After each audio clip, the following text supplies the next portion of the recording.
Hello दोस्तों, welcome to the channel the train mania. मैं हूं आपका दोस्त आरफितगी शर्मा। आज आपके साथ इस व्लॉग में जुड़ा हूं जो कि है आपके इंदौर बीकानेर महामना एक्सप्रेस का फर्स्ट एलएचबी रन व्लॉग।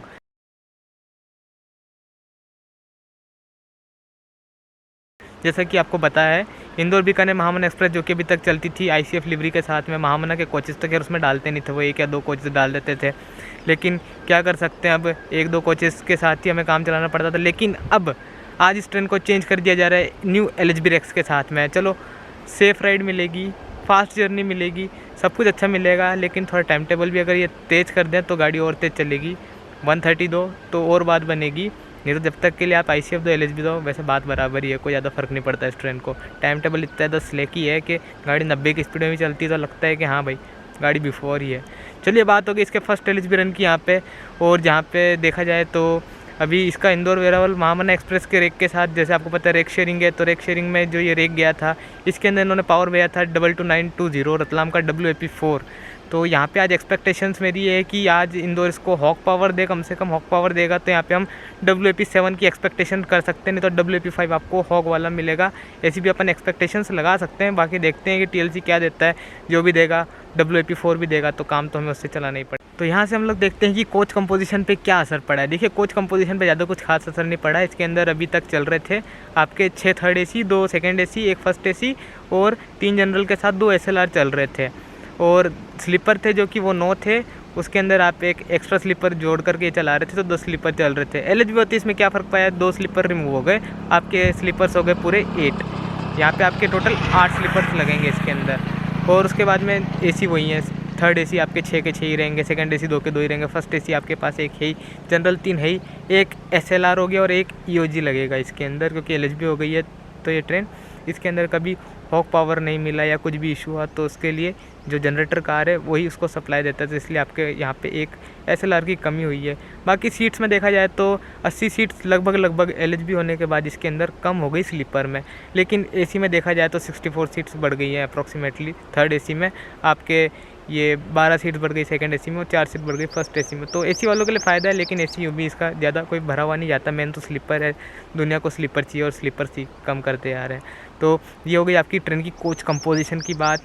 आपको बेहतर सुविधाएं मिलेगी, जैसे कि देखते हैं महामना में एक जो कोचेस होते थे ICF में, उसमें बेहतर सुविधाएं मिलती थी, रीडिंग लैंप और सब फीचर्स आपको दिए जाते थे। लेकिन यहाँ पे अब दिक्कत की बात तो ये है कि वो कोचेज़ लगाते ही नहीं थे, तो जनता को आदत नॉर्मल की पड़ी गई है, तो नॉर्मल में एलएचबी उनके लिए काफ़ी ज़्यादा बेटर है।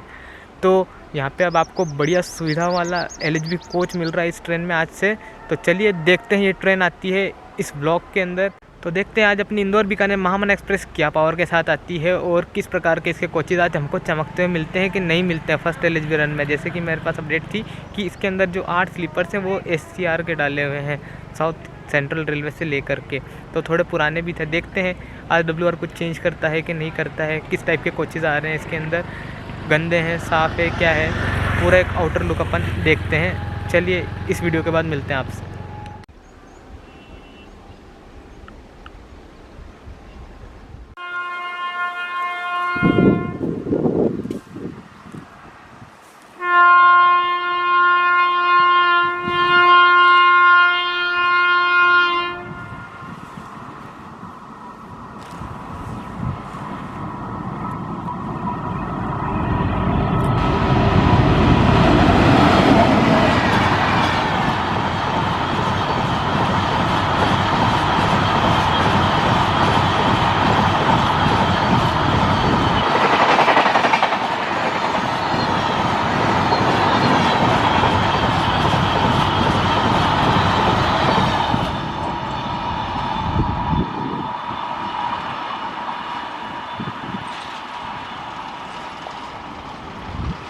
तो दोस्तों, ये थी आपकी इंदौर बीकानेर महामना एक्सप्रेस जो कि पहली बार गई आपके एलएचबी रेक्स के साथ। बिल्कुल चमचमाते हुआ रेक था WR का, जिसके अंदर कि मैंने बताया था स्लीपर्स SCR के लगे थे। वेरावल गई थी अब ये ट्रेन और WR ने उसको रिप्लेस करके अपने WR के स्लीपर लगा दिए हैं।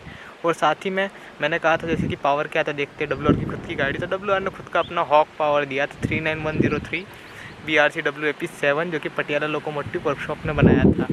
तो दोस्तों, ये था अपना व्लॉग। देखता हूँ, उम्मीद करता हूँ आपको अब तक पसंद आएगा और जैसा कि अब देखते हैं कि एक्सपेक्टेशंस क्या है कि व्लॉग आपके सामने कब तक आएगा। तो चलिए एक प्रेडिक्शन लगाते हैं कब तक आपके सामने व्लॉग आ जाएगा। तो यार दोस्तों अभी बज रहे हैं 5:51 तो टेम्परेचर हो रहा है 34 डिग्री सेल्सियस। तो जैसा कि दोस्तों यहाँ से मेरा घर 9 किलोमीटर है, मेरे को लग जाएंगे 40 मिनट्स के आसपास यहाँ से घर पहुँचने में। और जैसे कि आपको पता है कि मेरा ऑफिशियल जो टाइम है जिसको मैं डालता हूँ वीडियो है शाम को 7 बजे सैटरडे को, लेकिन अभी तो घर पहुँचते पहुँचते मेरे को 6:45 हो जाएंगे। घर पहुँचूँगा, कंप्यूटर में डालूँगा, एडिट करूँगा ब्लॉग को, फिर वापस से यूट्यूब पर पोस्ट करूँगा। नियर अबाउट मैं पूरी तरह से कोशिश करूँगा कि 8:30 से 9 बजे के बीच में आपको ये ब्लॉग लाइव मिल जाएगा। तो उम्मीद करता हूँ अब तक आपको ये ब्लॉग काफ़ी पसंद आएगा।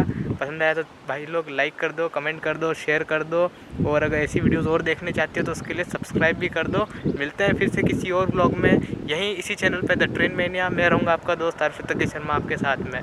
तब तक के लिए बाय बाय।